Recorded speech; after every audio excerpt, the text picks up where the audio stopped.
नमस्कार मंडळी, लोकसभेची निवडणूक अवघ्या काही दिवसांवर आली. कोणत्याही क्षणी या घोषणा होऊ शकते. यावेळची निवडणूक तशी चांगलीच रंगणार आहे. कारण सध्या अजित पवारांनी राष्ट्रवादी फोडून पक्षाचं नाव आणि घड्याळ हे चिन्ह स्वतःकडे घेतलंय.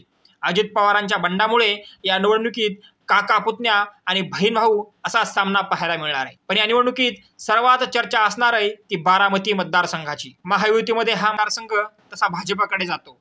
पण यावेळी भाजप ही जागा अजित पवारांच्या गटाला देण्याची शक्यता आहे. ही शक्यता खरी ठरली तर मग खरी मजा येणार आहे. कारण बारामतीच्या जागेवर शरद पवारांची कन्या सुप्रिया सुळे उभा राहतात. 2014-2019 सालची निवडणूक सुप्रिया सुळेंनीच जिंकलेली आहे. पण यावेळच्या निवडणुकीत भाजपनं ही जागा अजित पवारांना दिल्यावर इथं भाऊ बहिणीचा सामना रंगू शकतो. विशेष म्हणजे सध्याच्या राजकीय परिस्थितीकडे पाहून अजित पवारांनी या जागेला खिशात घालण्यासाठी आतापासूनच तयारी सुरू केल्याचं दिसतंय. अजित पवार बेभान होऊन बारामतीचा दौरा करतायत. एका दिवशी 2-2, 3-3 कार्यक्रमांना ते हजेरी लावतायत. विशेष म्हणजे ही जागा जिंकण्यासाठी अजित पवारांनी खास 2 डाव टाकलेत. यातला पहिला डाव म्हणजे ते बारामतीच्या लोकांना भावनिक करतायत. मला एकटं पाडण्याचा प्रयत्न केला जाईल, माझ्या घरचेच माझ्या विरोधात प्रचार करतील असं अजित पवार इथल्या मतदारांना सांगतायत. तसंच लोकसभा निवडणुकीत महायुतीच्या उमेदवाराला तुम्ही मत दिलं नाही तर मी विधानसभेच्या निवडणुकीला उभा राहणार नाही असंही ते इथल्या जनतेला सांगतायत. गेल्या कित्येक वर्षांपासून अजित पवार बारामतीचे आमदार आहेत. इथल्या लोकांशी त्यांची भावनिक नाळ जुळलेली आहे. त्यामुळे